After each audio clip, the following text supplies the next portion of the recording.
Today we're going to be talking about the Democrat Party's racist redistricting fight in Eastern Washington and what it might mean for you.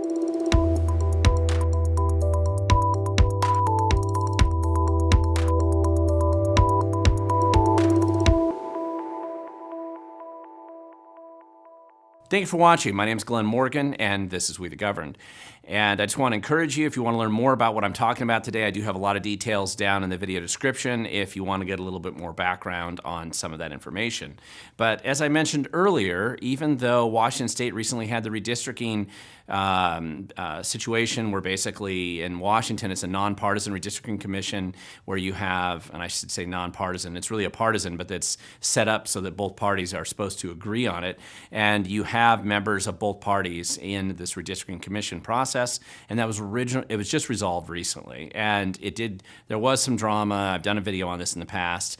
There's always a bit to talk about when it comes to redistricting, which only happens once every 10 years, and there is usually a bit of drama in both the Republican and the Democrat Party kind of figuring out how those districts lay out across the state. But there's particularly a lot of drama this cycle because it did go to the Supreme Court. There were some fights and arguments over it, and ultimately it came back to a decision that ended up landing back in the original decisions of the maps that the Redistricting Commission put out, which generally neither side was that happy with, and which usually means that it probably worked roughly as planned. But the main thing that has now continued after the Supreme Court ruled, and theoretically these maps are set in stone, there's a lawsuit that's going on, and largely the origins of this lawsuit came out of an attitude and approach the Democratic Party had to an Eastern Washington legislative district, and it was mostly led by Willaukesha here, who is a former legislator from the 43rd Legislative District, lives in Seattle, was a failed candidate for the 7th Congressional District, and I've talked about him in earlier videos, but he was the guy who kind of took point on this whole thing and decided that he was going to make it as messy as he could possibly do. I mean, a lot of it is he got a lot of pressure from his leadership, the Democrats telling him what he needed to do, and that's kind of how the drama went down. But ultimately, when I'm talking about this legislative district, Willaukesha and the Democrats claimed that they wanted a priority for a majority-minority district in Eastern Washington, which generally meant Hispanic voters over there. And the 15th legislative district, located around Yakima, was mapped to be a majority-minority district. Both Republicans and Democrats agreed to this map, and it is a majority-minority district by their standards that were recreated. And remember, the Democrats think of everything as race, and so that's how they had focused on it. However, the problem for the Democrats was that this 15th legislative district still trends Republican. And of course, because of that, Democrats do not consider majority-minority districts to be legitimate if it trends Republican, because Hispanics that vote for Republicans are not real Hispanics. This is according to the Democratic Party. This is very racist. It's obviously and overtly racist, and yet it's the attitude and the demeanor that they've had for a long time. And that's this guy, Willaukesha, who's basically been taking point on this whole thing. And because of that, we got a lawsuit that showed up shortly after the redistricting process was closed. This is in federal court. And the lawsuit is basically that was filed argues that Hispanic voters only count when they vote for Democrats. And a new majority-minority district must be racist by default because the Hispanics that live there vote Republican. And that they're searching, the belief generally on the inside, and close observers are believing that this is really a search for a sue and settlement agreement by naming only Democrat defendants. And if you notice, there were only 3 defendants named in this lawsuit. Democrat Secretary of State Steve Hobbs, who was recently appointed to that position to take the place of Kim Wyman after she was a Republican, but she was basically hired by the Biden administration to go back and apparently supposedly manage elections back in D.C. in some way. And then Lori Jenkins, who's a Democrat Speaker of the House, and Andy Billig, who's a Democrat Majority Leader in the Senate. These are the only 3 named defendants in their official capacity in this lawsuit. And they didn't name any of the other Republican caucuses in the House or the Senate, which they could do if they were serious about this lawsuit. And of course, one of the questions that comes up is, would Willaukesha lie, cheat, or steal, right? Is that something that this guy would do?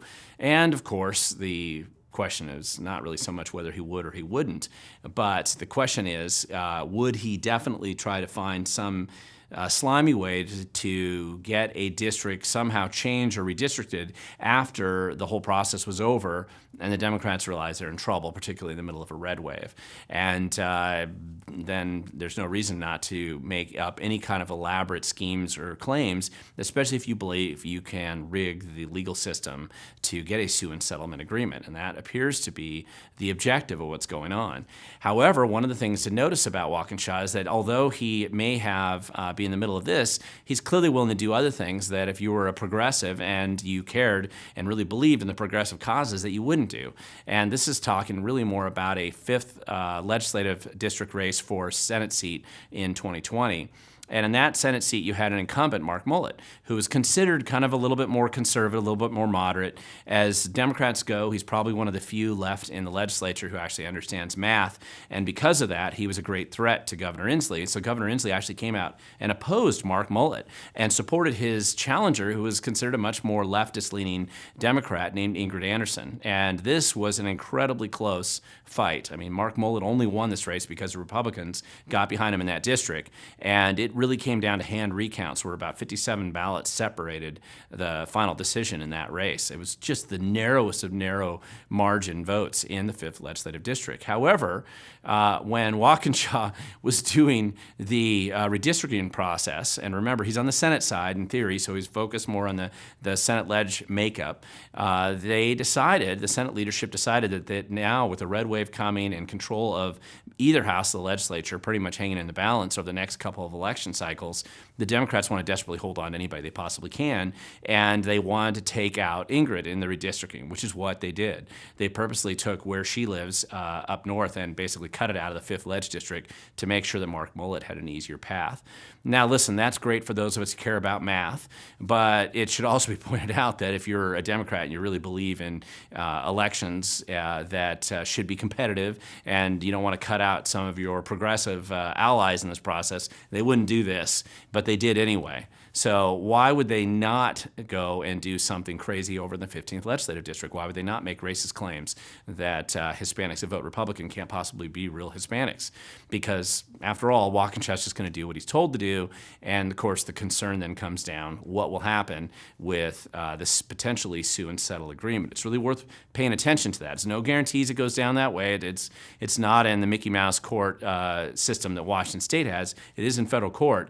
But you never know. And so even though we thought redistricting was entirely behind us, we still have this goofy lawsuit that's hanging out there where the Democrats are claiming that Hispanics that vote Republicans aren't real Hispanics. So and clearly they aren't even bothering looking at the surveys that are showing this massive trend in Hispanic voting that's going more Republican in general across the country, and not just Hispanic voters, but since Democrats like to divide everybody up by race, people from all different types of ethnicities are shifting more in the Republican direction. And so why you suddenly say that they no longer have agency anymore because they're voting for a different party, clearly it's all about power and has nothing to do with racial diversity or whatever other claims that are being made in that lawsuit or by the Democratic Party generally. So that's where we're at. Keep an eye on that. I will link to numerous, I have the actual original lawsuit linked below, and you can also, if you want to learn more, go to wethegovern.com. I'll link the previous video that I did about redistricting here as well. It is worth paying attention to this stuff. I know it sounds kind of wonkish, but it does matter. And the only way that we stay on top of what's going on is if we show up and pay attention. So I always say, the future belongs to those who show up. Thank you for watching.